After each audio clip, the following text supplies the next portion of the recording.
My husband's family always leaves me out of photos. I thought it was just oversight until I saw the album his mother made for his birthday. I was cropped out of every picture. When I brought it up, she said, "It's not your story to be in." So I made my own album. Printed copies. Mailed them to every relative.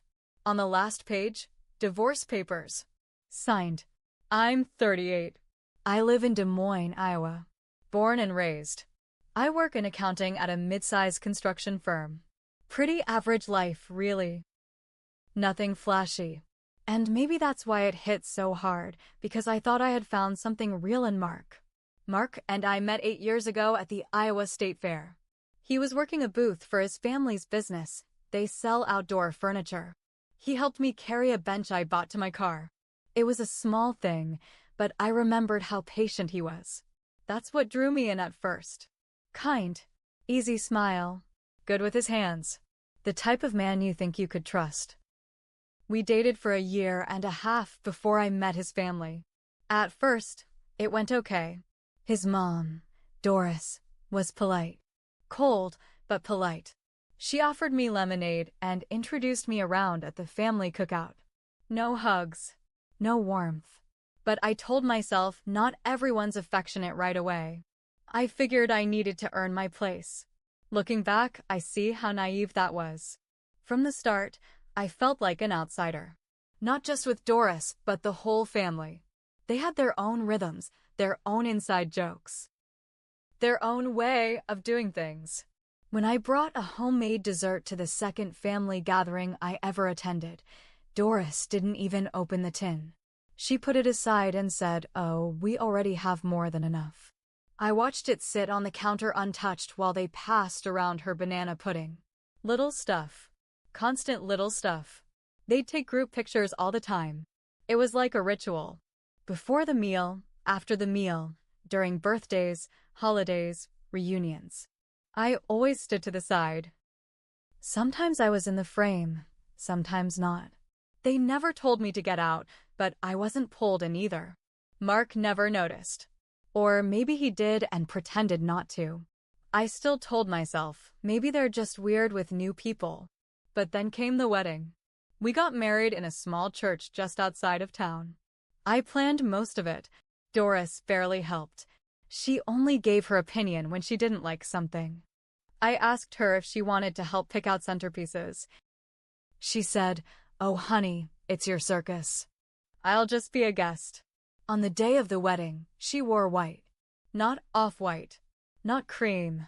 Full-on white with lace and rhinestones. I said something to Mark about it later, and he just said, "She probably didn't even realize." That's when I started to feel it in my chest. This tightness. Like I didn't belong. But I still thought maybe marriage would change things. Maybe being his wife would mean something to them. It didn't. They kept treating me like a stranger. And Mark kept making excuses. A year later, I was scrolling through Facebook and saw Doris had posted photos from our wedding. She only uploaded the group shots. The ones I was barely in or cropped out of entirely. One had my face cut at the edge. My own wedding. I said something to Mark. He said, "It's just social media. Don't make it a big deal." So I let it go. For 6 years. 6 years of being left out of family photos. 6 years of Doris not calling me by name. 6 years of sitting quiet while she told stories and pointedly left out moments I was part of. The worst part? Mark never noticed. Or pretended not to. Until last month. Mark turned 35. Doris threw him a surprise party at their house. It was mostly family, his brothers, their wives, a few cousins, neighbors. She made this big announcement when it was time for cake. "I made something special," she said. "A gift from the heart."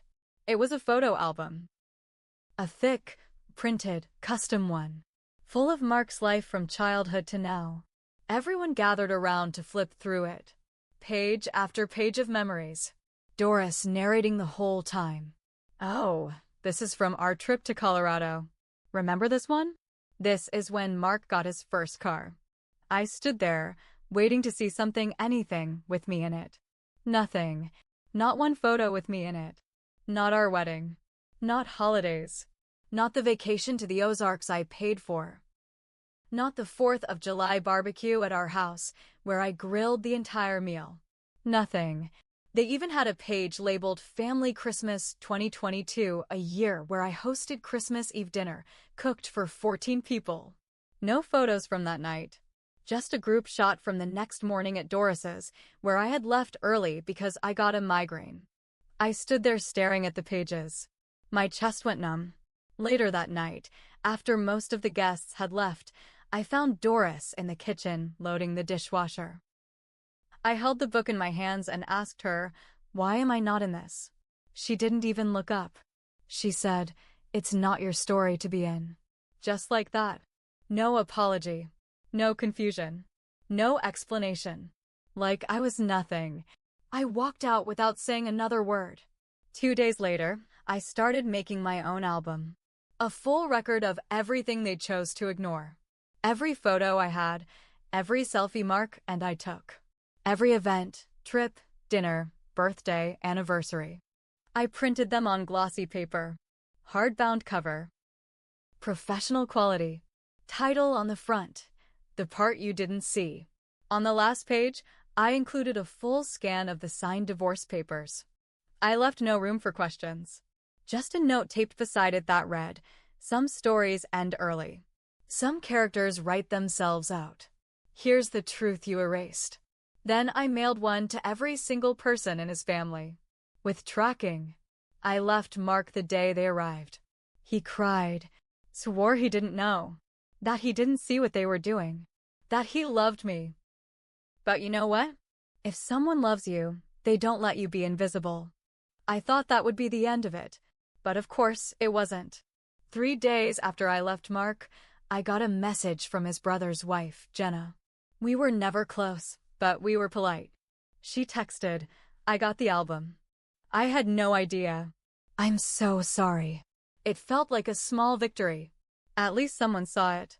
Then I got another message. Then another. By the end of the week, 5 of Mark's family members had reached out to me. His cousin Teresa even called crying. Said she felt awful. Said they all just followed Doris's lead. Said she never realized how often I was pushed aside because Doris had a way of controlling the room. But none of them had ever said anything before. That was the part that stuck with me. They all saw it, but didn't speak up until I was gone. Mark, though, he didn't stop calling. He showed up to my apartment 3 times. I didn't open the door. The 3rd time, he sat in the hallway outside for 2 hours. I finally let him in. He looked rough. Bags under his eyes, hadn't shaved, smelled like beer and takeout.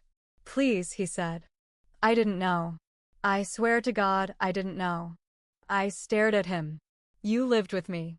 For 6 years. How could you not know?" He didn't answer. I asked him one question. "When did you ever defend me?" He started to cry. Not loud sobs, just quiet, leaking tears. "I didn't know how," he said. I nodded. "And now you don't have to." I handed him the envelope with my copy of the signed divorce papers. Told him I wasn't changing my mind. The next week, Doris called me. I didn't even know she had my number. She said, "I think you've made your point." That was all. Not "I'm sorry." Not "I understand." Just, "You made your point." I told her I wasn't trying to make a point. I was just telling the truth. Then she said something I'll never forget. "You'll regret this one day. Family is forever. You don't walk away from family over pictures." I laughed. "You're right," I said. "You don't walk away over pictures. You walk away because you made it clear I was never part of the family to begin with." Then I hung up. I thought that would be the end of it. Again. But then something weird started happening. A week after the albums arrived, I noticed that someone had opened a credit card in my name. A card I never applied for. Then an email alert. Someone tried to log into my bank account from a location in Minnesota. I had to lock everything down, call my bank, freeze my credit. My stomach sank. Doris had worked at a credit union for 30 years. She knew how to get information. I filed a police report. They said it might just be identity theft. But I knew. This wasn't random. This was her. That's when I knew this wasn't over. I tried to tell myself maybe it was just identity theft, that the timing was a coincidence. But then I got the letter. No return address. Postmarked from Cedar Rapids, about 2 hours east of Des Moines. Inside was a single page typed. No name. Just, you walked out. You don't get to play victim. Everyone's talking. You were never one of us, and you never will be. Consider this your warning. Stay quiet. Move on. I sat on my couch with that letter in my hands for a long time. It wasn't just creepy, it was threatening. That line, consider this your warning. My hands were shaking. I filed another report with the police, and this time they took it more seriously. They even kept the envelope for fingerprint testing, though they said not to get my hopes up. No solid proof yet, just probable intimidation. But I knew where it came from.